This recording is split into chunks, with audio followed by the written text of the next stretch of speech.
ನಮಸ್ಕಾರ ವಿದ್ಯಾರ್ಥಿಗಳೇ, ನಾನು ನಿಮ್ಮ ಅಜಿತ್, ಗಣಿತ ಶಿಕ್ಷಕ. ನಿಮಗೆ ಪ್ರೆಸಿಡೆಂಟ್ ಕ್ಲಾಸಿಗೆ ಸುಸ್ವಾಗತ. ನಿನ್ನೆ ತರಗತಿಯಲ್ಲಿ ನಾವು ಹೊಸ ಅಧ್ಯಾಯವನ್ನು ಶುರು ಮಾಡಿದ್ವಿ ಅಲ್ವಾ? ಯಾವುದು? ಎರಡು ಚರಾಕ್ಷರಗಳಿರುವ ರೇಖಾತ್ಮಕ ಸಮೀಕರಣಗಳ ನಡುವಿನ ಸಂಬಂಧ, ಅವುಗಳ ಪರಿಹಾರ ಹೆಂಗೆ ಕಂಡುಹಿಡಿಯೋದು, ಬೇರೆ ಬೇರೆ ವಿಧಾನಗಳನ್ನು ಬಗ್ಗೆ ನಿನ್ನೆ ಮಾತಾಡ್ತಾ ಇದ್ವಿ. ಕೆಲವೊಂದು ಉದಾಹರಣೆಗಳನ್ನು ನೋಡಿದ್ವಿ. ಮೂಲ ರೂಪವನ್ನು ಸದೇ ನಾವು ಅಲ್ಲಿ ನೋಡಿದ್ವಿ. ಯಾವುದು ಮೂಲ ರೂಪ? ax plus by plus c 0ಗೆ ಸಮ. ಸೊ ಅದರಂಥ ಮೂಲ ರೂಪ ಎರಡು ಇರ್ತವೆ, ಜೋಡಿ ಇರ್ತವೆ. ಇಲ್ಲಿ ಎರಡು ಅಂದರೆ ಅವು ಜೋಡಿ ಇರ್ತವೆ. ಸೊ ಜೋಡಿ ಇದ್ದಾಗ ಅದನ್ನು ಹೇಗೆ ನಾವು ಬಿಡಿಸೋದು ಅಂತ ಕೆಲವೊಂದು ಉದಾಹರಣೆಗಳನ್ನು ನೋಡಿದ್ವಿ. ಈ ಮುಂದಿನ ಉದಾಹರಣೆಗಳನ್ನು ಮುಂದುವರಿಸೋಣಂತೆ. ಈಗ ನೋಡಿ, ಉದಾಹರಣೆ 3. ಚಂಪಾಳು ಕೆಲವು ಪ್ಯಾಂಟ್ ಮತ್ತು ಲಂಗಗಳನ್ನು ಖರೀದಿಸಲು ಒಂದು ಮಾರಾಟ ಮಳಿಗೆಗೆ ಹೋದಳು. ಪ್ರತಿಯೊಂದು ಎಷ್ಟೆಷ್ಟು ಖರೀದಿಸಿದಳೆಂದು ಅವಳ ಗೆಳತಿಯರು ಕೇಳಿದಾಗ ಅವಳು ಹೀಗೆ ಉತ್ತರಿಸಿದಳು: ಖರೀದಿಸಿದಂತಹ ಲಂಗಗಳ ಸಂಖ್ಯೆಯು ಪ್ಯಾಂಟ್ಗಳ ಸಂಖ್ಯೆಯ ಇಮ್ಮಡಿಗಿಂತ 2 ಕಡಿಮೆ. ಅಂದರೆ ಅವಳು ಎಷ್ಟು ಲಂಗ ತೊಗೊಂಡಾಳ ಅದಕ್ಕೆ ಒಂದು ಸಂಬಂಧ ಹೇಳ್ತಾ ಇದ್ದಾಳೆ. ಲಂಗಗಳ ಸಂಖ್ಯೆ ಪ್ಯಾಂಟ್ಗಳ ಸಂಖ್ಯೆಯ ಇಮ್ಮಡಿಗಿಂತ ಅಂದರೆ 2ರಷ್ಟಿಗಿನ 2 ಕಡಿಮೆ ಇದೆ. ಅಲ್ಲದೆ ಖರೀದಿಸಿದಂಥ ಲಂಗಗಳ ಸಂಖ್ಯೆಯು ಪ್ಯಾಂಟ್ಗಳ ಸಂಖ್ಯೆ 4 ಪಟ್ಟಿಗಿಂತ 4 ಕಡಿಮೆ. 2 ಸಂಬಂಧಗಳನ್ನು ಹೇಳ್ತಾಳೆ. ಈಗ 2 ನಮಗೆ ಗೊತ್ತಿಲ್ಲ, ಯಾವುದಂದರೆ ಲಂಗಗಳ ಸಂಖ್ಯೆ ಎಷ್ಟು, ಪ್ಯಾಂಟ್ಗಳ ಸಂಖ್ಯೆ ಎಷ್ಟು ಗೊತ್ತಿಲ್ಲ. ಹೀಗಾಗಿ ನಮಗೆ 2 ಸಂಬಂಧಗಳು ಬೇಕಾಗುತ್ತೆ, ಅದನ್ನು ನಾವು ಪರಿಹಾರ ಕಂಡುಹಿಡಿಯಿರಿ. ಸೊ ಈ ಥರ ಹೇಳಿದ್ಲು. ಆಮೇಲೆ ಚಂಪಾ ಎಷ್ಟು ಪ್ಯಾಂಟ್ ಮತ್ತು ಎಷ್ಟು ಲಂಗಗಳನ್ನು ಖರೀದಿಸಿದಳು ಎಂಬುದನ್ನು ಕಂಡುಹಿಡಿಯಲು ಅವಳ ಗೆಳತಿಯರಿಗೆ ಸಹಾಯ ಮಾಡಿ. ನಾವೀಗ ಕಂಡುಹಿಡಿಬೇಕು, ಅವ್ರಿಗೆ ಹೆಲ್ಪ್ ಮಾಡಬೇಕಂದ್ರೆ ಸಹಾಯ ಮಾಡಬೇಕು. ಏನು ಪರಿಹಾರ ಇದೆ ನೋಡಿ. ಏನು ಮಾಡೋದು? ಮೊದಲು ನಾವೇನು ಮಾಡಬೇಕು? ಚರಾಕ್ಷರಗಳನ್ನು ಅದಕ್ಕೆ ಹೇಳಬೇಕು. ಪ್ಯಾಂಟ್ಗಳ ಸಂಖ್ಯೆ ಎಕ್ಸ್ನಿಂದ ಎಕ್ಸ್ ಇರಲಿ, ಲಂಗಗಳ ಸಂಖ್ಯೆ y ಅಂತ ನಾವು ಗುರುತಿಸೋಣ. ಇದು ಒಂದು ಊಹೆ. ಆಮೇಲೆ ಏನಾಯಿತು, ಅವರು ಮೊದಲೇ ಇದೇನು ಕೊಟ್ಟಿದ್ದಾರೆ? ಖರೀದಿಸಿದಂಥ ಲಂಗಗಳ ಸಂಖ್ಯೆಯು ಪ್ಯಾಂಟ್ಗಳ ಸಂಖ್ಯೆಗೆ ಇಮ್ಮಡಿಗಿಂತ ಕಡಿಮೆ. ಅಂದರೆ ಖರೀದಿಸಿದ ಲಂಗಗಳ ಸಂಖ್ಯೆಯು, ಲಂಗ ಏನಂತ ತೊಗೊಂಡಿವಿ ನಾವು? y ಅಂತ ತೊಗೊಂಡಿವಿ. y ಸಮ 2x, ಇಮ್ಮಡಿಗಿಂತ 2 ಕಡಿಮೆ. 2x ಮೈನಸ್ ಅಂದರೆ ಋಣ 2, 2x ವ್ಯವಕಲನ 2 ಅಥವಾ 2x ಮೈನಸ್ 2. ಇದು ಒಂದನೇದು. ಎರಡನೇದು ಏನಾಗುತ್ತೆ? ಇನ್ನೊಂದು ಸಂಬಂಧ ಹೇಳ್ತಾಳೆ. ಖರೀದಿಸಿದಂಥ ಲಂಗಗಳ ಸಂಖ್ಯೆಯು ಪ್ಯಾಂಟ್ಗಿಂತ 4 ಕಡಿಮೆ 4ರಷ್ಟು. ಅಂದರೆ y ಸಮ 4x ಮೈನಸ್ 4. ಇವೆರಡು ಸಹಾಯದಿಂದ ನಾವು ಈಗ x ಮತ್ತು y ಬೆಲೆಯನ್ನು ಕಂಡುಹಿಡಿಯೋಣ. ಇದಕ್ಕೇನು ಮಾಡಿವಿ ನಾವು? ನಕ್ಷೆಯನ್ನು ರಚಿಸಿ ನಾವು ಕಂಡುಹಿಡಿಯೋ ವಿಧಾನ ಇದು, ಒಂದನೇ ವಿಧಾನ. ಅದನ್ನು ಹೇಗೆ ಮಾಡೋದು ಅಂತ ನೋಡೋಣ. ಈಗ ಏನು ಮಾಡಬೇಕಂದ್ರೆ ನಾವು ಇವನ್ನ ಇಲ್ಲಿ ಎಕ್ಸ್ ಮತ್ತು ಎಕ್ಸ್ದು ಬೇರೆ ಬೇರೆ ಬೆಲೆಗಳನ್ನು ಕೊಟ್ಟಾಗ ವಾಯ್ದ ಬೆಲೆಗಳು ಬರ್ತವೆ ಅಲ್ವಾ? ಈಗ ಈ ಥರ ಕೋಷ್ಟಕವನ್ನು ರಚಿಸ್ಕೋಬೇಕು ನಾವು. ಕೋಷ್ಟಕ ರಚಿಸಿದಾಗ ಏನಾಗುತ್ತೆ? ಎಕ್ಸ್ಗೆ ನಾವು ಮೊದಲು ಯಾವುದಾದ್ರೂ ಕೊಡ್ಬೋದು, ನೀವು ಯಾವುದಾದ್ರೂ ಬೆಲೆ. 2 ನಮಗೇನು ಒಂದು ಸರಳ ರೇಖೆ ಆಗಲಿಕ್ಕೆ 2 ಬಿಂದುಗಳು ಬೇಕಾಗ್ತದೆ. ಇಲ್ಲಿ ಮೊದಲಿಗೆ 2 ಕೊಟ್ಟಿದ್ದಾರೆ. ಇಲ್ಲಿ 2x ಮೈನಸ್ 2ರಲ್ಲಿ ಇಲ್ಲಿ ಬಿಡಿಸಿದಾಗ ನೋಡೋಣ ಇದು ಹೇಗಾಗುತ್ತೆ. ಒಂದನೇದ್ದು y ಸಮ 2x ಮೈನಸ್ 2 ಇದೆ. ಈಗ ಎಕ್ಸ್ ಇದ್ದಲ್ಲಿ ಏನು ಹಾಕ್ತಾ ಇದ್ದಾರೆ ಅವರು? 2 ಹಾಕಬೇಕು. ಎಕ್ಸ್ ಇದ್ದಲ್ಲಿ 2 ಹಾಕಿದ್ರೆ ಏನಾಗುತ್ತೆ? 2 ಗುಂಡ್ಲೆ 2 ಮೈನಸ್ 2. ಇದೇನಾಗುತ್ತೆ? 4 ಮೈನಸ್ 2 ಬಂತು. ಸರಿನಾ? ಇಲ್ಲಿ ನೋಡಿ, ಎಕ್ಸ್ಗೆ 2 ನೀವು ಆದೇಶಿಸಿದಾಗ ಏನಾಗುತ್ತೆ? y ಬೆಲೆ 2 ಆಗುತ್ತೆ. ಅದೇ ಥರ ಎಕ್ಸ್ಗೆ 0 ಕೊಟ್ಟರೆ ಏನಾಗುತ್ತೆ ನೋಡುತ್ತೆ. ಎಕ್ಸಿಗೆ 0 ಕೊಟ್ಟಿದಾಗ 2 ಗುಣಲಬ್ಧ 0 ಮೈನಸ್ 2. ಇದು 0 ಮೈನಸ್ 2 ಅಂದರೆ ಏನು ಬಂತು? ಮೈನಸ್ 2 ಬಂತು. ಅಂದರೆ ಎಕ್ಸ್ಗೆ ನೀವು 0ನ್ನು ಆದೇಶಿಸಿದಾಗ ಎಷ್ಟು ಬರ್ತದೆ? y ಬೆಲೆ ಮೈನಸ್ 2 ಆಯಿತು. ಇದು ಒಂದನೆಯ ಸಮೀಕರಣದ 2 ಬಿಂದುಗಳು. ಅದೇ ಥರ ಎರಡನೇ ಸಮೀಕರಣ ಏನಿದೆ? y is equal to 4x minus 4 ಇದೆ ಅಲ್ವಾ? ಇದು ಉದಾಹರಣೆ 3 ಇದೆ. ಉದಾಹರಣೆ 3. ಈಗ ಇಲ್ಲಿನೂ ಅವರು ಒಂದನೇದಕ್ಕೆ ಏನು ಕೊಟ್ಟಿದ್ದಾರೆ? ಎಕ್ಸ್ ಅಲ್ಲಿ 0ಯನ್ನು ಹಾಕಿದ್ದು ಆದೇಶಿಸೋಣ. 4 ಗುಣಲಬ್ಧ 0 ಮೈನಸ್ 4 ಎಷ್ಟು ಬಂತು? ಋಣ 4 ಬರ್ತದೆ. ಆಮೇಲೆ ಇನ್ನೊಂದು 2 ಬಿಂದುಗಳು ಬೇಕು ನಮಗೆ. 4x minus 4. ಈಗ ಇನ್ನೊಂದು ಬೆಲೆ 1 ಹಾಕಿದ್ದಾರೆ, ಎಕ್ಸ್ ಬೆಲೆ. 4 ಗುಣಲಬ್ಧ 1 ಮೈನಸ್ 4 ಎಷ್ಟಾಗುತ್ತೆ? ಇದು 4 ಮೈನಸ್ 4 ಆಯಿತು, ಅಂದರೆ 0 ಆಯಿತು. y ಬೆಲೆ 0 ಆಯಿತು. ಎಕ್ಸ್ ಬೆಲೆ 1 ಹಾಕಿದಾಗ y ಬೆಲೆ 0 ಆಯಿತು. ಇಲ್ಲಿ ನೋಡಿ, ಈಗ ಇವನ್ನ ಇದರ ಮೇಲೆ ನಕ್ಷಾ ಪುಟ ಇರುತ್ತಲ್ಲ, ಅದರಲ್ಲಿ ಎಕ್ಸ್ ಅಕ್ಷ y ಅಕ್ಷವನ್ನು ಬರೆದು ಇದನ್ನು ನಾವು ರಚಿಸೋಣ. ಈಗ ನೋಡಿ, ಒಂದನೇದ್ದು ಯಾವುದಾದ್ರು 2 2 2 2 ಎಲ್ಲಿ ಬಂತು? ಇಲ್ಲಿದೆ ನೋಡಿ, ಒಂದನೇ ಬಿಂದು 2 2 ಇದು. ನಂತರ 0 -2 0 ಎಲ್ಲಿ ಬರುತ್ತೆ? 0 -2 ಇಲ್ಲಿ ಬಂತು ಅಲ್ವಾ? ಈಗ ಇವೆರಡನ್ನು ಜೋಡಿಸಿದಾಗ ಈ ಥರ ಒಂದು ಸರಳ ರೇಖೆ ಬಂತು. ಸರಳ ರೇಖೆ ಯಾವುದದು? ಯಾವ ಸಮೀಕರಣದ್ದು? y = 2x - 2. ಅದೇ ಥರ ಇನ್ನೊಂದನ್ನು ರಚಿಸೋಣ ಅಂತ. ಏನಿದೆ ಅದು? ಮೊದಲೇದು 0 - 4. 0 ಮೊದಲು ಎಕ್ಸ್ ಅನ್ನು ನೋಡಿ ಆಮೇಲೆ ವಾಯ್ಗೆ ಹೋಗಬೇಕು. ಎಕ್ಸ್ 0 ಇದೆ, y -4 ಇಲ್ಲಿ ಬಂತು. ಅದೇ ಥರ ಎರಡನೇ ಬಿಂದು ಇದರದ್ದು ಏನು ಬಂತು? 1 0 1 0 ಇಲ್ಲಿ ಬಂತು. ಇವೆರಡನ್ನು ನಾವು ಸೇರಿಸಿದಾಗ ಈ ಥರ ಒಂದು ಸರಳ ರೇಖೆ ಬಂತು. 2 ಸರಳ ರೇಖೆ ಒಂದರಲ್ಲಿ ಏನಾಗಿದೆ? ಛೇದಿಸಿದೆ. ಸೊ ಎಲ್ಲಿ ಛೇದಿಸಿದೆಯೋ ಅದೇ ಅದರ ಪರಿಹಾರ. ಅಂದರೆ ಪರಿಹಾರ ಏನು ಬಂತು? ಈಗ 1 0 ಪರಿಹಾರ ಬಂತು. ಪರಿಹಾರ ಏನು ಬಂತು? 1 0. ಅಂದರೆ ಇದು 1 ಅಂದರೆ ಏನಿರುತ್ತೆ? ಎಕ್ಸ್ ಇರುತ್ತೆ ಇಲ್ಲಿ ಅಲ್ವಾ? ಅಂದರೆ ನಾವೇನು ಹೇಳ್ಬೋದು? ಎಕ್ಸ್ 1ಕ್ಕೆ ಸಮ, y 0ಗೆ ಸಮ. ಇದು ಇವೆರಡು ಜೋಡಿಯ ಪರಿಹಾರ. ಅರ್ಥ ಆಯ್ತಲ್ಲ ನಕ್ಷೆಯ ಸಹಾಯದಿಂದ ಹೆಂಗೆ ಬಿಡಿಸ್ಬೇಕಂತ? ಅಂದರೆ ಅವಳೇನು ಮಾಡಿದ್ದಾಳೆ? ಒಂದು ಏನಾಯ್ತು ಈಗ? ಎಕ್ಸು ಈಗ ಒಂದು ಪ್ಯಾಂಟ್ ಖರೀದಿಸಿದಾಗ ಅವಳು, ಅಂದರೆ ಒಂದು ಲಂಗವನ್ನು ಖರೀದಿಸಿದಾಗ ಎಕ್ಸ್ ಅಂದರೆ ಏನು ಹಿಡ್ದೀವಿ ನಾವು? ಎಕ್ಸ್ ಅಂದರೆ ಪ್ಯಾಂಟ್ ಅಂತ ಹಿಡ್ದೀವಿ. ಅಂದರೆ ಒಂದು ಪ್ಯಾಂಟ್ ಖರೀದಿಸಿದಾಗ 0 ಲಂಗವನ್ನು ಖರೀದಿಸಿದಳು. ಹಾಗೆ ಅದು ಹೇಗೆ ಜಾಸ್ತಿ ಆಗುತ್ತೆ? ಇದು ಜಾಸ್ತಿ ಆಗ್ತಾ ಹೋಗಿದೆ. ಅವಾಗ ನಾವು ಯಾವುದೇ ಮೌಲ್ಯಕ್ಕೆ ಕಂಡುಹಿಡಿ. ಇದು ನಿಮಗೆ ಅರ್ಥವಾಯ್ತು ಅಂತ ತಿಳ್ಕೊಂಡು ಈ ಥರ ನಾವು ಇದನ್ನು ಬಿಡಿಸ್ಬೇಕಾಗತ್ತೆ. ಸರಿನಾ? ಈ ನಾವು ಜ್ಞಾನದಿಂದ ಇವೇನೀಗ ಎಲ್ಲ ನೋಡಿದ್ವಲ್ಲ, ಉದಾಹರಣೆಗಳ ಜ್ಞಾನದಿಂದ ನಾವು ಅಭ್ಯಾಸಕ್ಕೆ ಹೋಗೋಣಂತ. ಈಗ ಅಭ್ಯಾಸ 3.1. ಅಭ್ಯಾಸ 3.1 ಮಾಡೋಣ. ಸರಿನಾ? ಏನಿದೆ ಲೆಕ್ಕ? ಒಂದನೇದ್ದು, ಕೆಳಗೆ ನೀಡಿರುವ ಸಮಸ್ಯೆಗಳಿಗೆ ರೇಖಾತ್ಮಕ ಸಮೀಕರಣಗಳ ಜೋಡಿಗಳನ್ನು ರಚಿಸಬೇಕು. ಅವರು ವಾಕ್ಯಗಳಲ್ಲಿ ಕೊಟ್ಟಿದ್ದಾರೆ, ಅದನ್ನು ನಾವು ಗಣಿತ ಇದರಲ್ಲಿ ಸಮೀಕರಣದಲ್ಲಿ ನಾವು ಮಾಡಬೇಕದು. ನೀವು ಇದು 9ನೇ ತರಗತಿಯಲ್ಲಿ ಕಲಿತಿರ್ತೇವೆ, ಹೇಗೆ ವಿವರಣೆ ಕೊಟ್ಟಾಗ ಅದನ್ನು ಹೇಗೆ ಇದನ್ನು ಮಾಡಬೇಕಂತೇಳಿ ಬದಲಿ ಮಾಡಬೇಕು. ಅದನ್ನು ಮಾಡೋಣ ಅಂತೀವಿ. ಮತ್ತು ನಕ್ಷಾಕ್ರಮದಿಂದ ಅವುಗಳಿಗೆ ಪರಿಹಾರ ಕಂಡುಹಿಡಿ. ಮೊದಲು ಮಾಡಬೇಕು ನಾವು ಏನು ಸಮೀಕರಣಗಳು, ಆಮೇಲೆ ನಕ್ಷೆಯನ್ನು ರಚಿಸಬೇಕು. ಅದನ್ನು ಮಾಡೋಣ. ಏನಿದೆ? 1ನೇ ಪ್ರಶ್ನೆ. ಇದು 1ನೇಯ ಮುಖ್ಯ ಪ್ರಶ್ನೆಯಲ್ಲಿ 1ನೇ ಲೆಕ್ಕ. ಇಲ್ಲೇನಿದೆ? ಎಕ್ಸ್ ತರಗತಿ, ಎಕ್ಸ್ ಅಂದರೆ 10. ಇದು ರೋಮನ್ ಎಕ್ಸ್ ಅಂದರೆ ನಾವು ಬರಿತೀವಲ್ಲ. 10ನೇ ತರಗತಿಯ 10 ವಿದ್ಯಾರ್ಥಿಗಳು ಗಣಿತ ರಸಪ್ರಶ್ನೆಯಲ್ಲಿ ಭಾಗವಹಿಸಿದರು. ನೀವು ಭಾಗವಹಿಸ್ತಿರ್ತೀರಲ್ಲ ಇದರಲ್ಲಿ, ನಿಮ್ಮ ಸ್ಕೂಲಲ್ಲಿ ಭಾಗವಹಿಸಬೇಕು.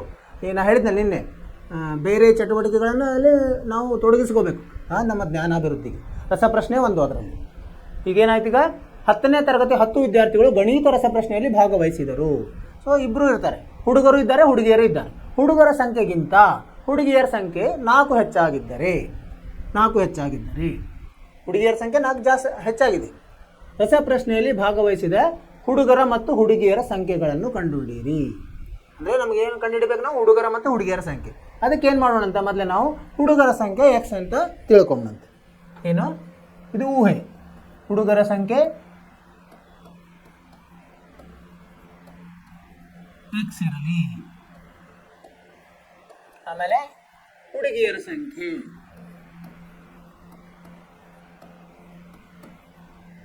ಸಂಖ್ಯೆ y ಇರಲಿ ಅಲ್ವಾ? ಈ ಪರಿಹಾರ ಹೆಂಗೆ ಮಾಡೋದು ನಾವು? ಈಗ ಪರಿಹಾರ ಹೆಂಗೆ ಮಾಡೋದು? ಈಗ ಅವ್ರು ಏನು ಕೊಟ್ಟಿದ್ದಾರೆ? ಒಟ್ಟು ವಿದ್ಯಾರ್ಥಿಗಳು ಎಷ್ಟು? 10 ವಿದ್ಯಾರ್ಥಿಗಳು ಭಾಗವಹಿಸಿದ್ದಾರೆ.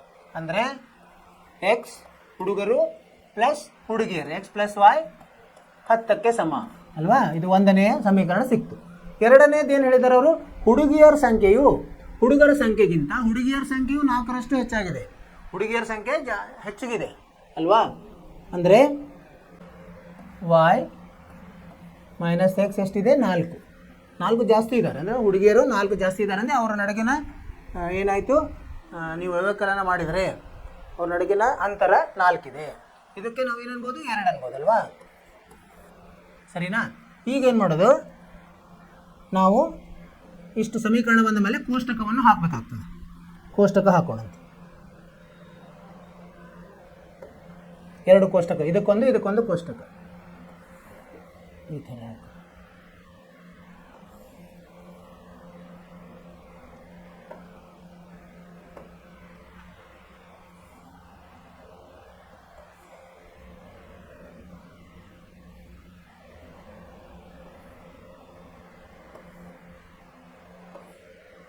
ಈ ಥರ.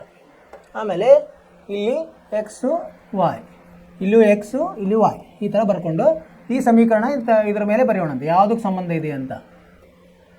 ಮತ್ತು ಇದನ್ನು ನಾವು ಇನ್ನೂ ಹೇಗೆ ಬರಿಬೋದು ನಾವು ಮುಂದೆ. ಈಗ ಎಕ್ಸ್ಗೆ ನಾವು ಒಂದು ಮೌಲ್ಯ ಕೊಡ್ತೀವಿ ಅಂದರೆ ವಾಯನ್ನು ಕಂಡುಹಿಡಿಯೋಣ. ವಾಯ್ ಏನಾಗುತ್ತೆ 10 ಮೈನಸ್ ಎಕ್ಸ್ ಆಗುತ್ತೆ. ಇಲ್ಲಿ ಏನಾಯಿತು ವಾಯ್ ಏನಾಗುತ್ತೆ ವಾಯ್ ಮೈನಸ್ ಎಕ್ಸ್, ಇದು 4ಕ್ಕೆ ಸಮ ಅಂದರೆ ವಾಯ್ ಸಮ 4 ಪ್ಲಸ್ ಎಕ್ಸ್ ಆಗುತ್ತೆ. ಸರಿನಾ? ಈಗ ಎಕ್ಸ್ಗೆ ಇಲ್ಲಿ ಏನು 0 ಕೊಟ್ಟರೆ ಎಷ್ಟಾಗುತ್ತೆ? ಎಕ್ಸ್ಗೆ 0 ಕೊಡೋಣ. ಎಕ್ಸ್ಗೆ 0 ಕೊಟ್ಟಾಗ ವಾಯ್ ಎಷ್ಟಾಗುತ್ತೆ? 10 ಆಗುತ್ತೆ ಅಲ್ವಾ? ಆಮೇಲೆ ಎಕ್ಸ್ಗೆ 3 ಕೊಟ್ಟರೆ ಏನಾಗುತ್ತೆ? ವಾಯ್ 10 ಮೈನಸ್ 3 7 ಆಗುತ್ತೆ. ಅದೇ ಥರ ಇಲ್ಲಿ ಎಕ್ಸ್ಗೆ ನಾವು ಎಷ್ಟು ಕೊಡೋಣಂತೆ? 6 ಕೊಡೋಣಂತೆ, ಅಥವಾ ಯಾವುದಾದ್ರೂ ಕೊಡ್ಬೋದು, 2 ಕೊಡ್ಬೋದು, 1 ಕೊಡ್ಬೋದು. 1 ಕೊಡೋಣ. ಎಕ್ಸಿಗೆ 1 ಕೊಟ್ಟಾಗ ವಾಯ್ 5 ಆಯಿತು. ಆಮೇಲೆ ಎಕ್ಸಿಗೆ 3 ಕೊಟ್ಟಾಗ ವಾಯ್ ಎಷ್ಟಾಯಿತು? 7 ಆಯಿತು.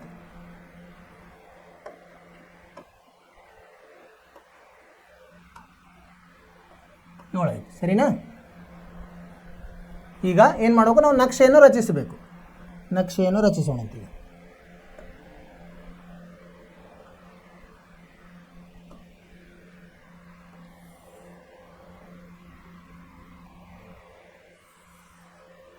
ಈ ಥರ ಇಲ್ಲಿ 0 ಇರ್ತದೆ ಅಲ್ವಾ? ಇಲ್ಲಿ ಒಂದೇ ಇದರಲ್ಲಿ ಇದು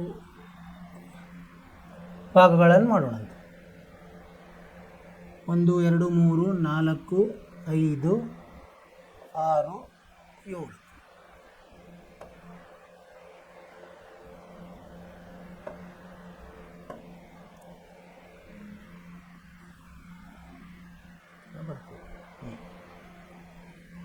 ಇಲ್ಲಾಂದರೆ ಇದಕ್ಕೆ ಇನ್ನೊಂದು ಆಮೇಲೆ 10ರವರೆಗೆ ಹೋಗ್ಬೇಕು ನಾವು. 1 2 3 4 5 6 7 8 9 10.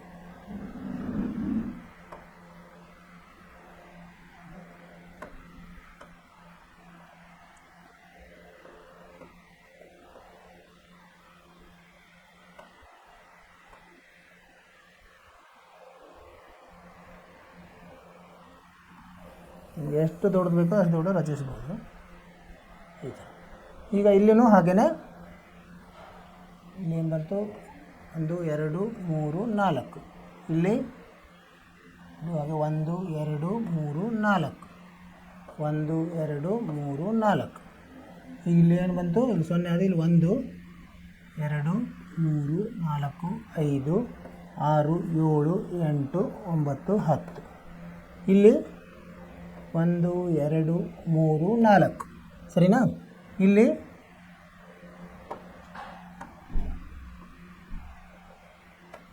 ಈ 0 ಇಲ್ಲಿ ಬರ್ತದೆ. ಇಲ್ಲಿ -1 -2 -3 -4. ನೀವು ನಕ್ಷಾಪುಟದಲ್ಲಿ ರಚಿಸಬೇಕಿದೆ ಅಂದರೆ ಸರಿಯಾಗಿ ಬರ್ತದೆ.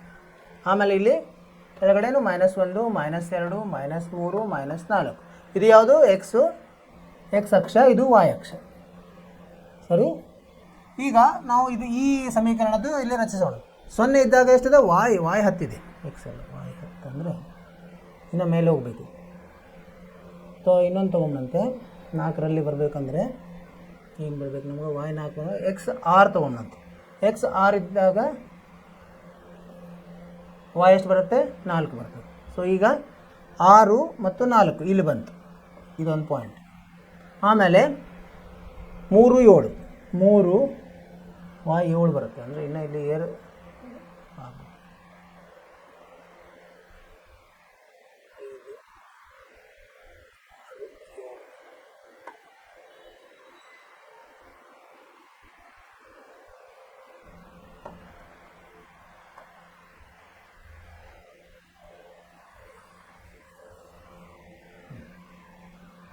5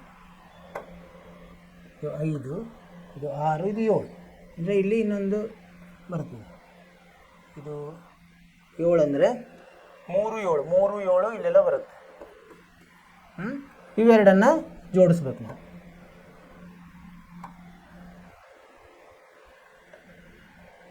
ಇವೆರಡನ್ನು ಸೇರಿಸಿದಾಗ ಇದನ್ನು ತೆಗೆಯೋಣ.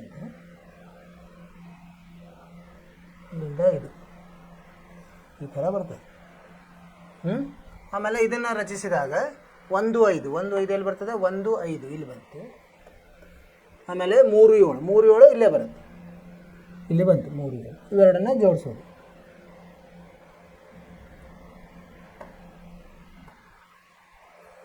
ಈ ಥರ ಜೋಡಿಸಿದಾಗ ಈಗ ಎಲ್ಲಿ ನಾವು ಇವಾದು ಇದು ಒಂದನೇದಕ್ಕೆ, ಇದು 1ನೇ ಸಮೀಕರಣ. ಇದು ಯಾವುದು, ಎಕ್ಸ್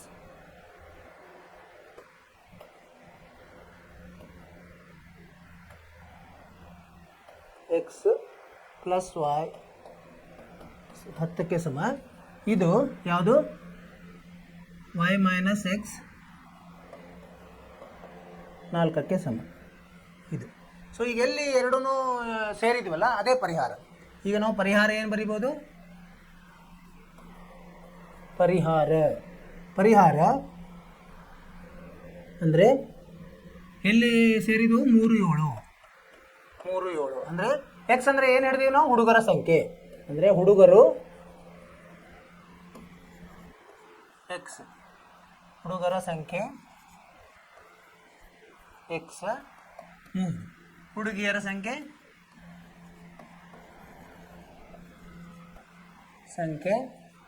y ಎಷ್ಟು 7. ಇದೇ ಉತ್ತರ, 3 7. ಈಗ ನೋಡಿ ಇದರಲ್ಲಿ ಹಾಕಿದ್ರೆ ಬರ್ತದಲ್ಲ. ಈಗ ನೋಡಿ 7 ಮೈನಸ್ 3 ಮಾಡಿದರೆ ಎಷ್ಟು, 4 ಬರ್ತದೆ. ಅಂದರೆ ಹುಡುಗಿಯರು 4 ಜಾಸ್ತಿ ಇದ್ದಾರೆ, ಹುಡುಗಿಯರ ಸಂಖ್ಯೆಯು 4 ಹೆಚ್ಚಾಗಿದೆ, ಹುಡುಗಿಯರ ಸಂಖ್ಯೆ 4 ಹೆಚ್ಚಾಗಿದೆ ಹುಡುಗರಕ್ಕಿಂತ. ಆಮೇಲೆ ಇವಿಬ್ಬರನ್ನು ಸೇರಿಸಿದ್ರೆ 10 ಆಯಿತು. ಈ ಥರ ನಾವು ಮಾಡಬೇಕು. ಇದನ್ನು ನಾವು ನೀಟಾಗಿ ಇನ್ನೂ ಮಾಡಬೇಕಾಗಿತ್ತು, ಮುಂದಿನ ಇದರಿಂದ ಮಾಡೋದು. ಇವನ್ನೆಲ್ಲ ಇಲ್ಲಿ ಮೊದಲೇ ನಾವು ನೋಡ್ಬೇಕು. ಓಕೆ, ಈಗ ನೋಡಿ ಏನು ಮಾಡಿದ್ವಿ, ಹೇಗೆ ಮಾಡಿದ್ವಿ ಅಂದರೆ ಮೊದಲು ಹುಡುಗರ ಸಂಖ್ಯೆ ಮತ್ತು ಹುಡುಗಿಯರ ಸಂಖ್ಯೆನೂ ಎಕ್ಸ್ ಮತ್ತು ವಾಯ್ ಅಂತ ತಿಳ್ಕೊಂಡ್ವಿ. ಆಮೇಲೆ ಏನು ಮಾಡಿದ್ವಿ ನಾವು, ಅವರು ಇಲ್ಲಿ ಕೆಲವೊಂದು ಕರಾರುಗಳನ್ನು ಕೊಟ್ಟಿದ್ದಾರೆ. ಏನು ಒಟ್ಟು ಇದೇನು ವಿದ್ಯಾರ್ಥಿಗಳೆಷ್ಟು 10, ಅಂದರೆ ಎಕ್ಸ್ ಪ್ಲಸ್ ವಾಯ್ ಎಷ್ಟು 10. ಆಮೇಲೆ ಹುಡುಗಿಯರ ಸಂಖ್ಯೆಯು ಹುಡುಗರ ಸಂಖ್ಯೆಗಿಂತ 4 ಹೆಚ್ಚಾಗಿದೆ, ಅಂದರೆ ಹುಡುಗಿಯರ ಸಂಖ್ಯೆ ಜಾಸ್ತಿ ಇದೆ, ಅಂದರೆ ವಾಯ್ ಮೈನಸ್ ಎಕ್ಸ್ ಸಮ 4 ಆಯಿತು. ಇವೆರಡನ್ನು ನಾವು ಕೋಷ್ಟಕ ಮಾಡಿಕೊಂಡು ಎರಡೆರಡು ಬಿಂದುಗಳ ಕೋಷ್ಟಕ ಮಾಡ್ಕೋಬೇಕು. ಆಮೇಲೆ ಅದನ್ನು ನಕ್ಷೆಯಲ್ಲಿ ರಚಿಸಿ ಎಲ್ಲಿ ಅವು ಸಂಧಿಸ್ತವೆ ಅದೇ ಪರಿಹಾರ. ಇಲ್ಲಿ ಸಂಧಿಸ್ತು, ಎಲ್ಲಿ ಈ ಬಿಂದುವಿನಲ್ಲಿ ಯಾವುದು 3 7 ಬಿಂದುವಿನಲ್ಲಿ ಸಂಧಿಸ್ತು, ಅದೇ ಪರಿಹಾರ. 3 ಅಂದರೆ ಎಕ್ಸು, 7 ಅಂದರೆ ವಾಯ್. ಎಕ್ಸ್ ಏನಂತ ಹಿಡಿದೀವಿ ನಾವು, ಹುಡುಗರ ಸಂಖ್ಯೆ ಅಂತ ಹಿಡಿದೀವಿ. ವಾಯ್ ಏನು ಹಿಡಿದೀವಿ, ಹುಡುಗಿಯರ ಸಂಖ್ಯೆ. ಇದನ್ನು ಉತ್ತರ. ಅರ್ಥ ಆಯಿತು? ಮುಂದ್ಗಡೆ ಹೋಗೋಣಂತೆ ಮುಂದಿನ ಪ್ರಶ್ನೆಗೆ. ಎರಡನೇ ಪ್ರಶ್ನೆ ಏನಿದೆ, 5 ಪೆನ್ಸಿಲ್ ಮತ್ತು 7 ಪೆನ್ಗಳ ಒಟ್ಟು ಬೆಲೆ 50 ರೂಪಾಯಿ. ಆಮೇಲೆ ಹಾಗೆ 7 ಪೆನ್ಸಿಲ್ 5 ಪೆನ್ಗಳ ಒಟ್ಟು ಬೆಲೆ 46. ಪ್ರತಿಯೊಂದು ಪೆನ್ಸಿಲ್ ಮತ್ತು ಪೆನ್ನಿನ ಬೆಲೆ ಕಂಡುಹಿಡಿಯಿರಿ. ನಮಗೆ ಪ್ರತಿಯೊಂದರದ್ದು ಗೊತ್ತಿಲ್ಲ. ಈಗ ಒಮ್ಮೆ 7 ಮತ್ತು 5 ತೊಗೊಂಡು ಅಂದರೆ 50 ರೂಪಾಯಿ ಕೊಟ್ಟಿದ್ದೀವಿ. 5 ಪೆನ್ಸಿಲ್ 7 ಪೆನ್ ತೊಗೊಂಡಾಗ 50 ರೂಪಾಯಿ ಕೊಟ್ಟಿದ್ದೀವಿ. 7 ಪೆನ್ಸಿಲ್ 5 ಪೆನ್ ತೊಗೊಂಡಾಗ 46 ರೂಪಾಯಿ ಕೊಟ್ಟಿದ್ದೀವಿ. ಅವೆರಡು ಸಮೀಕರಣ ಮಾಡಲಿಕ್ಕೆ ಸರಳವಾಗ್ತದೆ ಆ ಕರಾರಿಂದ. ಪ್ರತಿಯೊಂದನ್ನು ನಾವು ಎಕ್ಸ್ ಮತ್ತು ವಾಯ್ ಹಿಡಿಯೋಣ.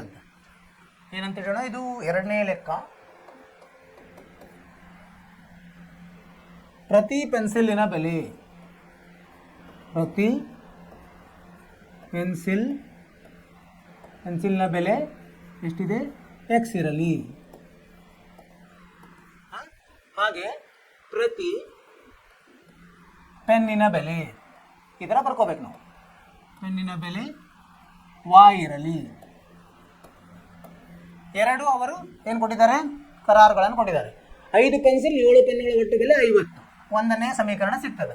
5 ಪೆನ್ಸಿಲ್ ಅಂದರೆ 5 ಪೆನ್ಸಿಲ್ ಅಂದರೆ 5x ಸಂಕಲನ 7y ಇದಕ್ಕಿದು ಸಮ 50ಕ್ಕೆ ಸಮ 50. ಇದು ಒಂದನೇದ್ದು. ಸೊ ಇದರಲ್ಲಿ ಏನು ಮಾಡಬೇಕು ನಾವು ಈಗ, ಆಮೇಲೆ ಕೋಷ್ಟಕ ರಚಿಸ್ತೀವಲ್ಲ, ಇದನ್ನು ಸ್ವಲ್ಪ ಬದಲಿ ಮಾಡ್ಕೋಬೇಕು. ವಾಯ್ಗೆ ಸಮ ಮಾಡ್ಕೋಬೇಕು. ವಾಯ್ಗೆ ಸಮ ಮಾಡಿದ್ರೆ ಏನಾಗುತ್ತೆ, ಈಗ 7y ಸಮ 50 ಮೈನಸ್ 5x ಆಗುತ್ತೆ. y ಸಮ 50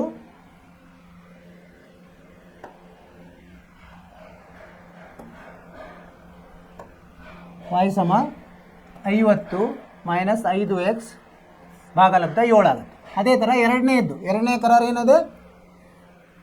7 ಪೆನ್ಸಿಲ್ 5 ಪೆನ್ಗಳ ಬೆಲೆ. 7 ಪೆನ್ಸಿಲ್ ಅಂದರೆ 7x ಸಂಕಲನ 5y ಸಮ 46 ರೂಪಾಯಿ. ಸರಿ, ಈಗನೂ ಇಲ್ಲಿ ಏನು ಮಾಡೋದು, ಕೋಷ್ಟಕದ ಸಲುವಾಗಿ ನಾವೇನು ಮಾಡೋದು, ಇದು ಎರಡನೇದ್ದು. ಇಲ್ಲಿ 5y ಏನಾಗುತ್ತೆ, 5y ಸಮ 46 ಮೈನಸ್ 7x ಆಗುತ್ತೆ. y ಏನಾಗುತ್ತೆ, 46 ಮೈನಸ್ 7x ಬೈ 5. ಸರಿ, ಈಗ ನಾವೇನು ಮಾಡೋಣಂತೆ, ಕೋಷ್ಟಕವನ್ನು ರಚಿಸೋಣಂತೆ. ಇದಕ್ಕೊಂದು ಕೋಷ್ಟಕ, ಎರಡೆರಡು ಬಿಂದು.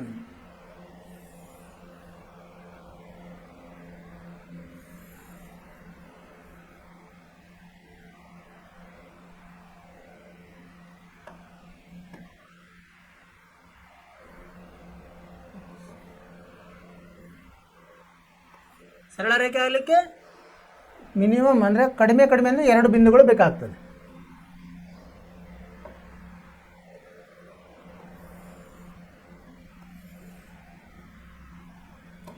ಇದು ಎಕ್ಸ್ ಅಂತ ಬರೋಣ, ಇದು y ಅಂತ ಬರೋಣ.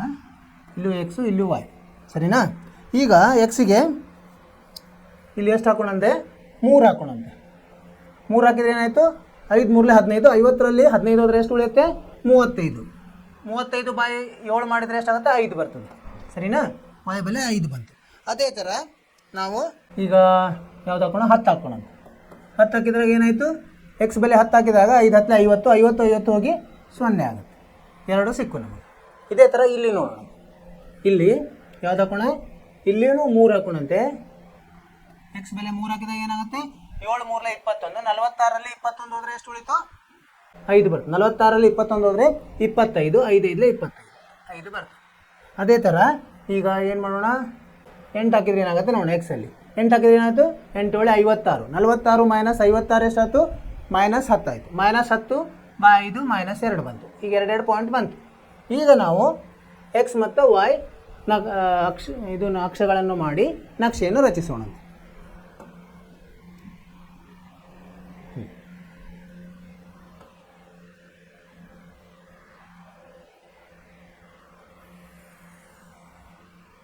ಇದು ಎಕ್ಸು, ಇದು ವೈ. ಮೇಲೆ ತಗೋಬೋದಾಗಿತ್ತು ನಾವು.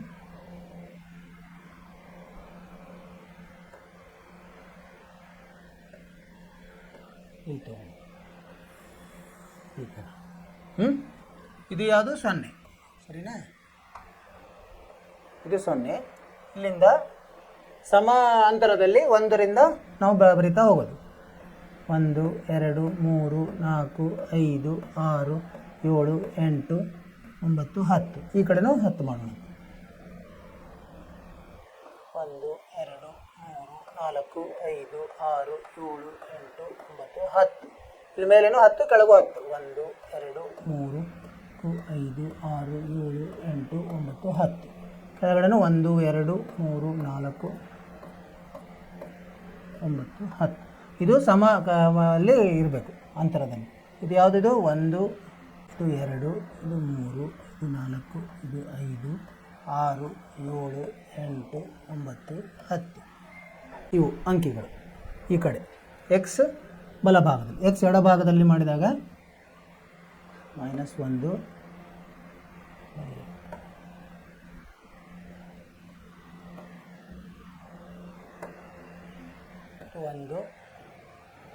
3 4 5 6 7 8 9 10. ನಮಗಿಲ್ಲಿ ಎಕ್ಸ್ ಮತ್ತು ವೈಗೆ ಗರಿಷ್ಠ ಎಷ್ಟು ಬೇಕೋ ಅದ್ರ ಮೇಲೆ ನಾವು ಮಾಡ್ಕೋಬೇಕು. ಸರಿನಾ? ಇದೆಲ್ಲ ಋಣ ಇದೆ,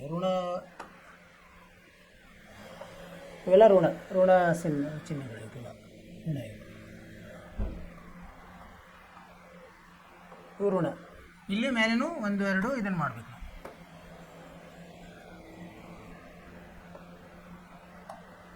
ಇಲ್ಲಿ 1 2 3 4 5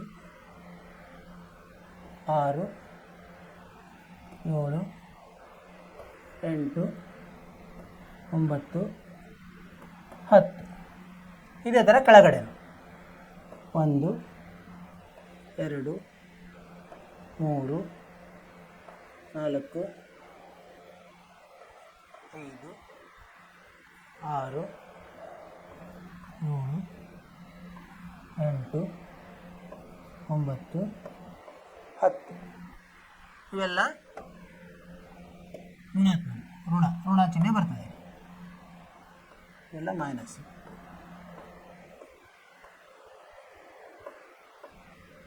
ಸರಿನಾ? ಈಗ ರಚಿಸೋಣ. 3 ಇದ್ದಾಗ 5 ನೋಡಿ, 3 5 ಎಲ್ಲಿ ಬರುತ್ತೆ? ಇಲ್ಲೆಲ್ಲೋ ಬರುತ್ತೆ. ಆಮೇಲೆ 10 0 10 0 ಇಲ್ಲೇ ಬರ್ತದೆ. ಇವೆರಡನ್ನ ಸೇರಿಸೋಣಂತೆ. ಇದು ಆ ಕಡೆ ಈ ಕಡೆ ನೀವು ಎರಡು ಕಡೆ ಬೆಳೆಯುತ್ತೆ. ಆಮೇಲೆ ಎರಡನೇದ್ದು ಹೇಗಿದೆ? 3 5 3 5 ಇಲ್ಲೇ ಬಂತು. 8 - 2 8 - 2 ಎಲ್ಲಿ ಬರುತ್ತೆ? 8 ಋಣ 2 ಕೆಳಗಡೆ ಬರ್ತದೆ ಇಲ್ಲಿ. ಇವನ್ನ ಜೋಡಿಸಿದಾಗ ಈ ಥರ ಬಂತು. ಈಗ ಪರಿಹಾರ ಯಾವುದು? ಎರಡೂ ಸೇರುವ ಪರಿಹಾರ 3 5ರಲ್ಲಿ ಸೇರ್ತದೆ. ಇಲ್ಲಿ ಬರೀಬಹುದು ಪರಿಹಾರ ಯಾವುದು? 3 5 ಎರಡೂ ಸೇರುವ ಬಿಂದು 3 5 ಅಂದರೆ 3 ಅಂದರೆ ಎಕ್ಸ್. ಎಕ್ಸ್ ಅಂದರೆ ಎಂತ ಹೇಳಿದ್ವಿ ನಾವು? ಪ್ರತಿ ಪೆನ್ಸಿಲ್ನ ಬೆಲೆ. ಪ್ರತಿ ಪೆನ್ಸಿಲ್ನ ಬೆಲೆ ಎಷ್ಟಾಯಿತು? 3 ರು ಮತ್ತು ಪ್ರತಿ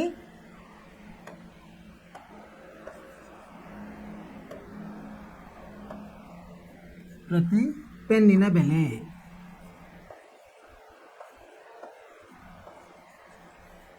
ಎಷ್ಟಾಯ್ತು? 5 ರು. ಸರಿಯಾಗಿದೆ. ಈಗ ನೋಡಿ, ಇಲ್ಲಿ ಹಾಕಿ ನೋಡಿಬೇಕಾದ್ರೆ ಅಂದರೆ ನಾವು ತಾಳೆ ನೋಡ್ಬೋದು. ಈಗ ಇದರಲ್ಲಿ ಒಂದರಲ್ಲಿ ಹಾಕಿದಾಗ 3 5 × 3 15 7 × 5 35 ಇವೆರಡು ಸೇರಿ 50 ರೂಪಾಯಿ ಆಗುತ್ತೆ. ಈಗ ಇದು ಎರಡನೇದರಲ್ಲಿ ಹಾಕಿದಾಗ 7 × 3 21 5 × 5 25 21 25 46 ಈ ಥರ ತಾಳೆ. ಏನು ಮಾಡಿದ್ವಿ ನಾವು? ಮೊದಲು ಪೆನ್ಸಿಲ್ ಬೆಲೆ ಎಕ್ಸ್ ಅಂತ ಹಿಡಿದ್ವಿ, ಪೆನ್ನಿನ ಬೆಲೆ ವಾಯ್ ಅಂತ ಹಿಡಿದ್ವಿ. ಆಮೇಲೆ ನಾವೇನು ಮಾಡಿದ್ವಿ? ಎರಡು ನಮಗೆ ಸಮೀಕರಣ ಬಂದು ವಾಯ್ದಲ್ಲಿ ಅವನ್ನ ತೊಗೊಂಡು ಬಂದ್ವಿ, ಮಾರ್ಪಾಡಿಸಿದ್ವಿ. ಆಮೇಲೆ ಕೋಷ್ಟಕವನ್ನು ಹಾಕ್ಕೊಂಡು 2 ಬಿಂದುಗಳನ್ನು ಕಂಡುಹಿಡಿದ್ವಿ. 2 ಬಿಂದುಗಳನ್ನು ಕಂಡುಹಿಡಿದು ಆಮೇಲೆ ನಕ್ಷೆಯನ್ನು ರಚಿಸಿದಾಗ ಈ ಥರ ಬಂತು. 2 ಸರಳ ರೇಖೆಗಳು ಬಂದು 2 ಒಂದು ಬಿಂದುವಿನಲ್ಲಿ ಸೇರಿದ್ವು. ಯಾವ ಬಿಂದು ಅದು? 3 ಮತ್ತು 5ರಲ್ಲಿ ಸೇರಿದ್ವು. ಸೊ 3 ಅಂದರೆ ಎಕ್ಸು, ಇದೇ ಪರಿಹಾರ. 5 ಅಂದರೆ ವಾಯ್. ಎಕ್ಸ್ ಯಾವುದು ಹಿಡಿದು ನಾವು? ಪೆನ್ಸಿಲ್ ಬೆಲೆ 3 ರೂಪಾಯಿ ಬಂತು, ಪೆನ್ನಿನ ಬೆಲೆ 5 ರೂಪಾಯಿ ಬಂತು. ಈ ಥರ ನಾವು ಮಾಡಬೇಕು. ಅರ್ಥ ಆಯಿತು ವಿದ್ಯಾರ್ಥಿಗಳೇ?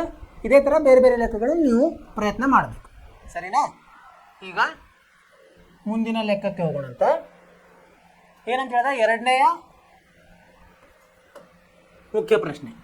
A1/A2, B1 ಭಾಗಲಬ್ಧ B2 ಇವು ಅನುಪಾತಗಳು. C1 C2 ಅನುಪಾತಗಳು. ಅನುಪಾತಗಳನ್ನು ಹೋಲಿಸುವ ಮೂಲಕ ಕೆಳಗಿನ ರೇಖಾತ್ಮಕ ಸಮೀಕರಣಗಳ ಜೋಡಿಗಳು ಪ್ರತಿನಿಧಿಸುವ ಸರಳ ರೇಖೆಗಳು ಒಂದು ಬಿಂದುವಿನಲ್ಲಿ ಛೇದಿಸುತ್ತವೆಯೋ, ಸಮಾಂತರವಾಗಿಯೋ ಅಥವಾ ಆಯ್ಕೆಗೊಂಡಿವೆಯೋ ಎಂದು ಕಂಡುಹಿಡಿಬೇಕು. ಏನು? ಮೊದಲು ಇದರದ್ದು ಏನು ಮಾಡ್ಕೋಬೇಕು ನಾವು? ಇವು ಸಮೀಕರಣದ್ದು ಸಹಗುಣಕಗಳನ್ನು ಬರ್ಕೊಂಡು ಅನುಪಾತಗಳನ್ನು ಕಂಡುಹಿಡಿಬೇಕು. ಅನುಪಾತದ ಇದು ಏನಿದೆ ನಮಗೆ ಏನು ಕಲ್ತಿದ್ದೀವಿ ನಾವು? A1/A2, B1/B2, C1/C2 ಅದರ ಸಂಬಂಧ. ಆ ಸಂಬಂಧ ಏನು ಮೊದಲು ಬರ್ಕೊಂಬಿಡಂತೆ. ಏನು? ಈಗ A1/A2 ಸಮ ಇಲ್ಲ B1/B2 ಇದ್ರೆ ಏನಾಗುತ್ತೆ? ಇದನ್ನು ಕಲ್ತಿದ್ದೀವಿ. ಇದು ಇದ್ದರೆ ನಾವು ಒಂದು ಬಿಂದುವಿನಲ್ಲಿ ಛೇದಿಸುತ್ತವೆ. ಈ ಥರ ಆದರೆ ಒಂದು ಬಿಂದುವಿನಲ್ಲಿ ಛೇದಿಸುತ್ತವೆ. ಅದೇ ಈಗ A1/A2 ಸಮ B1/B2 ಸಮವಲ್ಲ C1/C2 ಬಂತಂದರೆ ಏನು ಬರುತ್ತೆ? ಇವು ಸಮಾಂತರವಾಗಿರ್ತದೆ. ಏನು? ಸಮಾಂತರ ಇರ್ತಾವೆ ಇವು ರೇಖೆಗಳು, ಸಮಾಂತರ. ಇದು ಗೊತ್ತಿರಬೇಕು ನಮಗೆ, ಸಮಾಂತರ ರೇಖೆಗಳು. ಅದೇ ಥರ ಎಲ್ಲನೂ ಸಮ ಇದ್ದರೆ A1/A2 ಸಮ B1/B2 ಸಮ C1/C2 ಮೂರು ಇದ್ರೇನಿದು ಇವು ಐಕ್ಯಗೊಳ್ಳುತ್ತವೆ, ಸರಳ ರೇಖೆಗಳು ಐಕ್ಯಗೊಳ್ಳುತ್ತವೆ.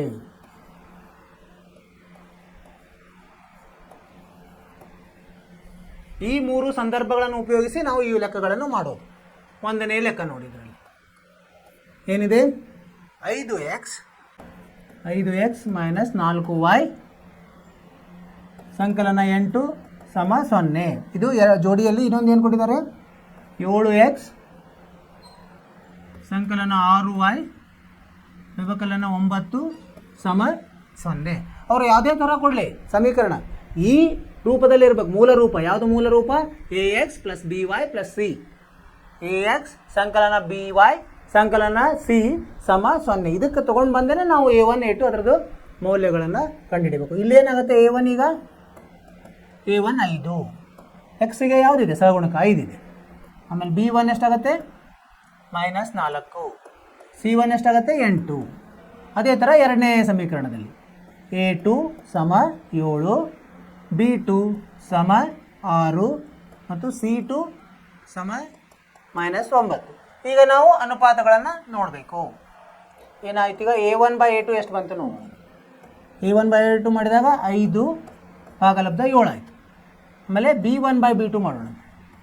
ಎಷ್ಟು ಬರ್ತದೆ? b1 ಎಷ್ಟಿದೆ -4 ಇದೆ, b2 6 ಇದೆ, ಅಂದರೆ -2/3. ಇದನ್ನು ಸಹ ಅಪವರ್ತನಗಳನ್ನು ಮಾಡಿದಾಗ ಅಂದರೆ ಇಲ್ಲಿ ಏನು ಆಗುತ್ತೆ, ಸಾಮಾನ್ಯ ಎರಡು ಸಾಮಾನ್ಯ ಇದೆ, 2 2 3 ಆಗುತ್ತೆ, -2 ಭಾಗಲಬ್ಧ 3 ಆಗುತ್ತೆ. ಈಗ ನೋಡಿ a1/a2 ಏನಿದೆ ಇಲ್ಲಿ ಸಮವಿಲ್ಲ.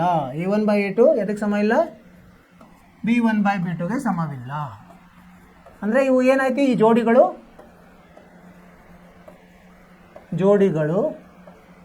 ಏನಂತ ಹೇಳಿದ್ರೆ ಒಂದು ಬಿಂದುವಿನಲ್ಲಿ ಛೇದಿಸುತ್ತವೆ ಅಂತ ಬರಿಬೇಕು ನಾವು. ಒಂದು ಬಿಂದುವಿನಲ್ಲಿ ಛೇದಿಸುತ್ತವೆ, ಸರಿನಾ? ಮುಂದೆ C1/C2 ನೋಡೋ ಕಾರಣ ಇಲ್ಲ. ಓಕೆ, ಈಗ ಇದು ಒಂದನೇದಾಯಿತು. ಎರಡನೇದ್ದು ಜೋಡಿ ಇದೆ. ಎರಡನೇ ಜೋಡಿ ಏನು ಕೊಟ್ಟಿದ್ದಾರೆ ಅವರು ನೋಡೋಣ. ಎರಡನೇ ಜೋಡಿ 9x ಸಂಕಲನ 3y ಸಂಕಲನ 12 ಸಮ 0, ಸರಿನಾ? ಆಮೇಲೆ ಇನ್ನೊಂದು ಏನು ಕೊಟ್ಟಿದ್ದಾರೆ, 18x ಆಮೇಲೆ ಸಂಕಲನ 6y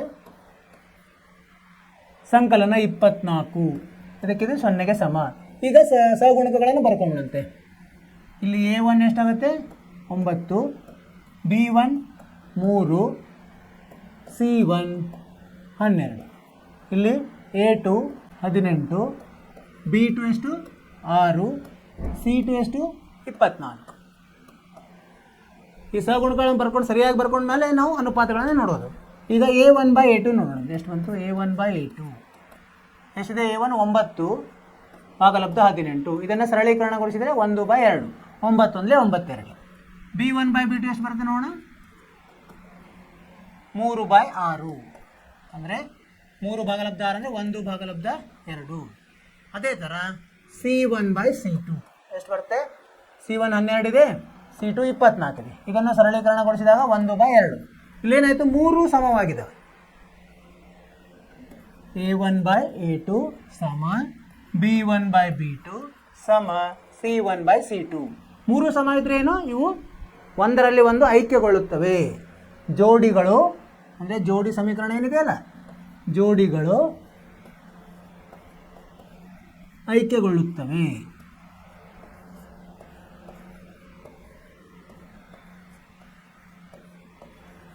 ಏನು ಮಾಡಿದ್ವಿ ನಾವು ಇಲ್ಲಿ? ಮೊದಲ ಸಮೀಕರಣ ಕೊಟ್ಟಿದ್ದಾರೆ, ಅದರಿಂದ ಯಾವುದರ ಸಹಗುಣಕಗಳನ್ನು ಬರ್ಕೊಂಡು ಅದ ಮೂಲ ರೂಪದಲ್ಲಿ ಇರಬೇಕದು. ಆ ಮೂಲ ರೂಪದಲ್ಲಿ ಇಲ್ಲ ಅಂದರೆ ತಗೊಂಡು ಬಂದು ಆಮೇಲೆ ಸಹಗುಣಕಗಳನ್ನು ಬರ್ಕೊಂಡು ಅಲ್ಲಿ ಅನುಪಾತಗಳನ್ನು ತಗೋಬೇಕು. a1 a2 b1 b2 c1 c2 ತೊಗೊಂಡು ಅವುಗಳನ್ನು ಹೋಲಿಸಬೇಕು. ಹೋಲಿಸಿದಾಗ 3 ಸಮ ಬಂತಿಲ್ಲಿ. 3 ಸಮ ಅಂದರೆ ಜೋಡಿಗಳು ಏನಾಗ್ತಾವೆ? ಐಕ್ಯಗೊಳ್ಳುತ್ತವೆ. ಅಂದರೆ ಏನಪ್ಪ ಜೋಡಿಗಳು ಐಕ್ಯಗೊಳ್ಳೋದಂದರೆ, ಈಗ ನೋಡಿ ಇದನ್ನು ಒಂದನೇದ್ದು ನೋಡಿದರೆ ಎರಡನೇದ್ದು ನೀವು ಸರಳೀಕರಣಗೊಳಿಸಿದ್ರೆ ಒಂದನೇದರ ಥರನೇ ಬರ್ತದೆ ಅದು. ಹೀಗಾಗಿ ಒಂದೇ ಅವನೇ ನಾವು ಎರಡು ಕಡೆ ಬೇರೆ ಏನು ಅಂಕೆಯಿಂದ ಅದನ್ನು ಗುಣಾಕಾರ ಮಾಡಿದಂಗೆ ಇರ್ತದೆ. ಅಂದರೆ ಒಂದೇ ಈ ಥರ ಬರ್ತದೆ. ನೀವು ರಚಿಸಿದರೆ ಈ ಥರ ಬರ್ತದೆ. ಇದು ಒಂದು ರೇಖೆ ಆದರೆ ಇನ್ನೊಂದು ರೇಖೆ ಇದರಲ್ಲೇ ಇರ್ತದೆ, ಈ ಥರ ಬರ್ತದೆ. ಅರ್ಥ ಆಯಿತು? ಈಗ ಎರಡನೇದಾಯ್ತು. ಮೂರನೇದನ್ನು ನೋಡೋಣ.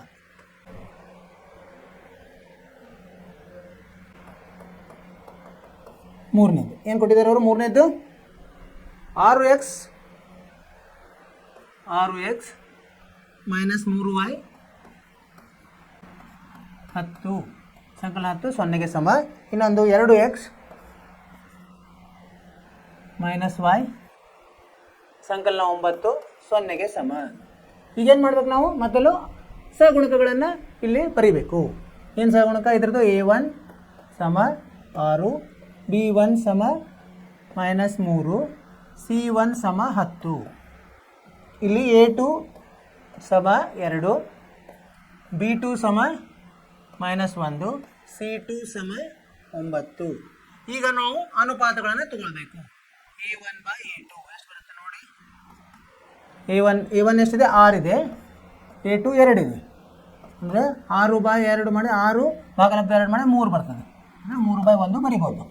ಇನ್ನೊಂದು b1 ಬೈ b2 ಎಷ್ಟಿದೆ? b1 ಎಷ್ಟಿದೆ? ಮೈನಸ್ 3 ಇದೆ. ಭಾಗಲಬ್ಧ ಮೈನಸ್ 1. ಅಂದರೆ ಇದೇನಾಯಿತು? ಋಣ ಹೋಗಿ 3/1 ಆಯಿತು. c1 ಬೈ c2 ತೊಗೊಂಡು c1 ಅನುಪಾತ c2 ತೊಗೊಂಡಾಗ 10/9. ಇದನ್ನು ಸರಳೀಕರಣಗೊಳಿಸ್ಲಿಕ್ಕೆ ಬರಲ್ಲ, ಎಷ್ಟು ಅದು. ಈಗ ಇದನ್ನು ನೋಡಿದರೆ ಹೋಲಿಸಿದ್ರೆ ಏನಾಗುತ್ತೆ? ಈಗ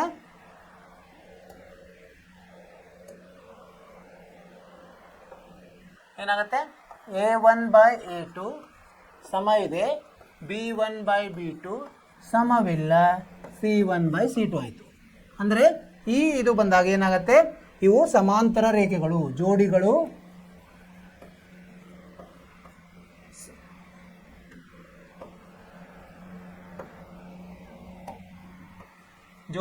ಸಮಾಂತರವಾಗಿವೆ. ಇದು ಬಂದರೆ ಸಂದರ್ಭ ಬಂದರೆ ಜೋಡಿಗಳು ಸಮಾಂತರವಾಗಿವೆ ಅಂತ ಹೇಳ್ಬೋದು. ಏನೇನು ಮಾಡಿದ್ವಿ ನಾವು? ಅಭ್ಯಾಸ 3.1ರಲ್ಲಿ 1 ಮೇನ್ ಮತ್ತು 2 ಮೇನ್ ಮಾಡಿದ್ವಿ. 1 ಮೇನ್ದಲ್ಲಿ ಏನಿತ್ತು? ಇಲ್ಲಿ ವಾಕ್ಯದಲ್ಲಿ ಕೊಟ್ಟಿದ್ದಾರೆ. ವಾಕ್ಯದಲ್ಲಿ ಕೊಟ್ಟಿರೋದನ್ನು ನಾವೇನು ಮಾಡಿದ್ವಿ? ಅದನ್ನು ಗಣಿತಕ್ಕೆ, ಬೀಜಗಣಿತದ ಸಮೀಕರಣದಲ್ಲಿ ನಾವು ಬರೆದು ಆಮೇಲೆ ಅದನ್ನು ಹೆಂಗೆ ಕಂಡುಹಿಡಿದ್ವಿ ನಾವು? ನಕ್ಷೆಯ ಮುಖಾಂತರ. ನಕ್ಷೆಯನ್ನು ಹೆಂಗೆ ರಚಿಸಿದ್ವಿ? ಅವಕ್ಕೆ ಕೋಷ್ಟಕಗಳನ್ನು ಮಾಡಿ ಆಮೇಲೆ ಎರಡೂ ಸರಳ ರೇಖೆ ನಕ್ಷೆಗಳನ್ನು ರಚಿಸಿದ್ವಿ. ಎರಡೂ ಸರಳ ರೇಖೆ ರಚಿಸಿದಾಗ ಅವು ಏನಾದರೂ ಒಂದರಲ್ಲಿ ಒಂದು ಛೇದಿಸಿದ್ವು. ಸೊ ಆ ಛೇದಿಸಿದ್ರಿಂದ ಏನಂತ ಹೇಳಿದ್ವಿ ನಾವು? ಅದು ಎಲ್ಲಿ ಛೇದಿಸೋ ಬಿಂದು ಇದೆಯಲ್ಲ ಅದೇ ಅದರ ಪರಿಹಾರ. ಸೊ ಅದರಲ್ಲಿ ಒಂದನೇದು ಎಕ್ಸ್ ಇರುತ್ತೆ, ಎರಡನೇದು ವೈ ಇರ್ತದೆ. ಅದರ ಪ್ರಕಾರ ನಾವು ಏನು ತೊಗೊಂಡಿದ್ವಿ? ಇದು ಹುಡುಗಿಯರ ಸಂಖ್ಯೆ ಬೇರೆ ಬೇರೆ ಒಂದು ಎಕ್ಸ್ ಮತ್ತು ವೈ ತೊಗೊಂಡಿದ್ವಿ. ಅದನ್ನು ನಾವು ಅದಕ್ಕೆ ಮೌಲ್ಯ ಅಂತ ಹೇಳಿದ್ವಿ, ಅದರ ಬೆಲೆ. ಅದೇ ಥರ ಎರಡನೇ ಪ್ರಶ್ನೆ ಏನಿತ್ತು? ಪೆನ್ಸಿಲ್ ಮತ್ತು ಪೆನ್. ಅಲ್ಲಿನೂ ಹಂಗೆ ಪೆನ್ಸಿಲ್ ಬೆಲೆ ಎಕ್ಸ್ ಇರಲಿ, ಪೆನ್ ಬೆಲೆ ವೈ ಇರಲಿ ಅಂತ ತೊಗೊಂಡು ಅದನ್ನು 2 ಸಮೀಕರಣಗಳನ್ನು ರಚಿಸಿ ಅದಕ್ಕೇನು ಕೋಷ್ಟಕವನ್ನು ಹಾಕಿ ನಕ್ಷೆಯಲ್ಲಿ ರಚಿಸಿದಾಗ ಅವು 2 ಸರಳ ರೇಖೆಗಳು ಒಂದು ಬಿಂದುವಿನಲ್ಲಿ ಛೇದಿಸಿದವು. ಆ ಬಿಂದುವೇ ಅದಕ್ಕೆ ಪರಿಹಾರ ಬರೆದು ಅದಕ್ಕೆ ಏನೇನು ಬೆಲೆ ಬಂತು, ಪೆನ್ಸಿಲ್ ಬೆಲೆ, ಪೆನ್ನಿನ ಬೆಲೆ ಬಂತು. ಅಷ್ಟು ನಾವು ಮಾಡಿದ್ವಿ. ಇದು ನಿಮಗೆ ಅರ್ಥವಾಯಿತು ಅಂತ ತಿಳ್ಕೊಂಡ್ವಿ. ಈಗ ಎರಡನೇ ಮುಖ್ಯ ಪ್ರಶ್ನೆ ಏನಿತ್ತು? ಅವರು ಸಮೀಕರಣಗಳನ್ನು ಕೊಟ್ಟಿದ್ದಾರೆ, ಜೋಡಿ ಸಮೀಕರಣಗಳನ್ನು. ಆ ಸಮೀಕರಣಗಳಲ್ಲಿ ಅವರೇನು ಹೇಳಿದ್ದಾರೆ? ಇದರ ಸಹಾಯದಿಂದ, ಸಹಗುಣಕಗಳ ಅನುಪಾತಗಳ ಸಹಾಯದಿಂದ ಇವು ಒಂದು ಬಿಂದುವಿನಲ್ಲಿ ಛೇದಿಸ್ತದೆಯೋ ಅಥವಾ ಸಮಾಂತರ ಇದೆಯೋ ಅಥವಾ ಐಕ್ಯವಾಗ್ತಾ ಇದೆಯೋ ಅಂತ ಕೇಳಿದರು. ಸೊ ಅದನ್ನೇನು ನಮಗೆ ಗೊತ್ತಿದೆ.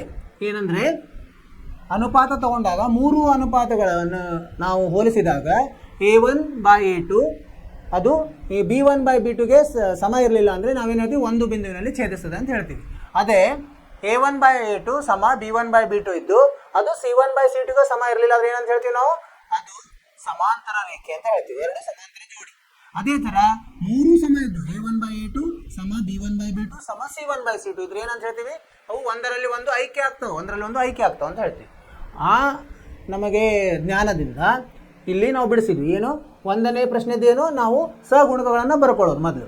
ಅದನ್ನು ಮೂಲ ರೂಪದಲ್ಲಿ ಇರಬೇಕದು. ಮೊದಲು ಸಮೀಕರಣ ಮೂಲ ರೂಪದಲ್ಲಿ ಇದ್ದಾಗ ಅದನ್ನು ಬರ್ಕೊಂಡು ಆಮೇಲೆ ಅದರದ್ದು ಅನುಪಾತ ತಗೊಳ್ಳೋದು. ಅನುಪಾತವನ್ನು ಹೋಲಿಸಿದಾಗ ಈ ಯಾವುದೇ ಸಂದರ್ಭ ಬಂತಂದ್ರೆ ಆ ಸಂದರ್ಭಕ್ಕೆ ಅನುಗುಣವಾಗಿ ನಾವು ಅದು ಏನಂತ ಹೇಳ್ಬೋದು. ಅದರಲ್ಲಿ ಏನಾಯಿತು? 1ನೇದ್ದು ನಮ್ದು ಏನು ಬಂತು? ಐಕ್ಯ ಆಗ್ತದೆ ಅಂತ ಬಂತು. 2ನೇದ್ದು ಏನು ಬಂತು? ಸಮಾಂತರ ಅಂತ ಬಂತು. ಎರಡನೇದ್ದು ಸಮಾಂತರ ಅಲ್ಲ. ಎರಡನೇದ್ದು ಏನು ಬಂತು? ಐಕ್ಯ ಬಂತು. ಒಂದನೇದ್ದು ಏನು ಬಂತು? ಛೇದಿಸ್ತದೆ ಅಂತ ಬಂತು. ಎರಡನೇದ್ದು ಐಕ್ಯ ಬಂತು. ಮೂರನೇದ್ದು ಏನು ಬಂತು? ಸಮಾಂತರ ಅಂತ ಬಂತು. ಇವೆಲ್ಲ ನಿಮಗೆ ಅರ್ಥವಾಗಿದೆ ಅಂತ ತಿಳ್ಕೊಂಡಿದ್ದೀನಿ, ಸರಿನಾ? ಸೊ ಈಗ ಮೂರನೇದ್ದು ಮುಂದಿನ ಅಭ್ಯಾಸವನ್ನು ನಾವು ಮುಂದಿನ ಕ್ಲಾಸ್ನಲ್ಲಿ ಮಾಡೋಣ. ಸೊ ಇದನ್ನು ನೀವೇನು ಮಾಡಿ, ಮನೆಯಲ್ಲಿ ಮನೆ ಕೆಲಸ ಅಂತ ಕೊಡ್ತಾ ಇದ್ದೀನಿ, ಇದನ್ನು ನೀವು ಪ್ರಯತ್ನ ಮಾಡಿ ಹೆಂಗಂದ್ರೆ ನಾವು ಮುಂದಿನ ಕ್ಲಾಸಲ್ಲಿ ಮತ್ತೆ ಮಾಡ್ತೀವಿ. ಅಂದರೆ ನಿಮಗೊಂದು ಕಾನ್ಫಿಡೆನ್ಸ್, ಅಂದರೆ ನಿಮ್ಗೆ ಆತ್ಮವಿಶ್ವಾಸ ಜಾಸ್ತಿ ಆಗ್ತದೆ. ಇಲ್ಲಿ ಏನು ಕೊಟ್ಟಿದ್ದಾರೆ ಅವರು? A1 ಏನು ಪ್ರಶ್ನೆ ಇದೆ ಅಂದರೆ A1/A2, B1/B2 ಮತ್ತು C1/C2 ಅನುಪಾತಗಳನ್ನು ಹೋಲಿಸುವ ಮೂಲಕ ಕೆಳಗಿನ ರೇಖಾತ್ಮಕ ಸಮೀಕರಣ ಜೋಡಿಗಳು ಸ್ಥಿರವಾಗಿವೆ. ಸ್ಥಿರ, ಈಗ ನೋಡಿ, ಸ್ಥಿರ ಅಂದರೆ ಏನು ಬರಬೇಕು ನಿಮಗೆ? A1/A2 ಇದಕ್ಕೆ B1/B2ಗೆ ಸಮ ಇರಬಾರ್ದು, ಅಥವಾ ಮೂರೂ ಸಮ ಇದ್ರೂ ಸ್ಥಿರ ಇರ್ತದೆ. ಎರಡು ಯಾವುದೂ ಸಮ ಇಲ್ಲ ಅಂದರೂ ಸ್ಥಿರ ಇರ್ತದೆ. ಆದರೆ A1/A2 ಸಮ B1/B2 ಇದ್ದರೆ ಅಸ್ಥಿರ ಬರ್ತದೆ, ಸಮಾಂತರ ರೇಖೆ ಅಂದರೆ ಪರಿಹಾರ ಸಿಗುವುದಿಲ್ಲ. ಸೊ ಅದು ಸ್ಥಿರನೋ ಅಸ್ಥಿರೋ ಕಂಡುಹಿಡಿದು ಅದನ್ನು ಕಂಡುಹಿಡಬೇಕು ನಾವು. ಇದನ್ನು ನೀವು ಮನೆಯಲ್ಲಿ ಪ್ರಯತ್ನ ಮಾಡಿ. ಮೊದಲು ಸಹಗುಣಕಗಳನ್ನು ಬರ್ಕೊಂಡು ಅನುಪಾತ ತೊಗೊಂಡು ಹೋಲಿಸ್ರಿ. A1/A2 ಸಮ B1/B2 ಸಮವಿಲ್ಲ C1/C2 ಬಂದರೆ ಸಮಾಂತರ, ಅಂದರೆ ಇವು ಅಸ್ಥಿರ ಅಂತ ಬರಿಬೇಕು. A1/A2 ಸಮವಲ್ಲ B1/B2 ಬಂದುಬಿಟ್ರೆ ಅದು ಸ್ಥಿರ. ಆಮೇಲೆ A1 ಮೂರು ಸಮ ಬಂದ್ರೂ ಅದು ಸ್ಥಿರ, ಅವಲಂಬಿತ ಸ್ಥಿರ. ಇದನ್ನು ನೀವು ಮನೆಯಲ್ಲಿ ಪ್ರಯತ್ನ ಮಾಡಿರಿ. ನಾವು ಮುಂದಿನ ಇದರಲ್ಲಿ ಮತ್ತೆ ಮುಂದುವರಿಯೋಣ. ಇಲ್ಲಿವರೆಗೆ ನಾನು ಹೇಳಿದ್ದು ನಿಮಗೆ ಅರ್ಥವಾಯ್ತು ಅಂತ ತಿಳ್ಕೊಂಡಿದ್ದೀನಿ. ನಿಮಗೆ ಏನೇ ಸಂದೇಹಗಳು ಸಮಸ್ಯೆಗಳಿದ್ದರೂ ನಮಗೆ ಇದನ್ನು ಮಾಡಿ, ಮೆಸೇಜ್ ಮಾಡಿ, ನಾವು ಅದಕ್ಕೆ ಪರಿಹಾರ ಕೊಡ್ತೀವಿ, ಸರಿನಾ? ಸೊ ಇದರಿಂದ ನಾನು ನಿಮ್ಗೆ ಏನು ಹೇಳ್ತೀನಿ ಅಂದರೆ, ಮನೆಯಲ್ಲಿ ಚೆನ್ನಾಗಿ ಅಭ್ಯಾಸ ಮಾಡಿರಿ. ಆಮೇಲೆ ಪಠ್ಯೇತರ ಚಟುವಟಿಕೆನೂ ಮಾಡಿರಿ. ಹೊರಗಡೆ ಹೋಗಿ ಆಟ ಆಡ್ರಿ, ಚೆನ್ನಾಗಿ ಅಭ್ಯಾಸ ಮಾಡಿರಿ. ಒಳ್ಳೆಯ ಅಂಕಗಳು ಬಂದೇ ಬರ್ತಾವೆ ನಿಮ್ಮ ಕಾಳಜಿ ತಗೋರಿ. ನಮಸ್ಕಾರ. ಮುಂದಿನ ಕ್ಲಾಸಲ್ಲಿ ಭೇಟಿಯಾಗೋಣ. ನಮಸ್ಕಾರ.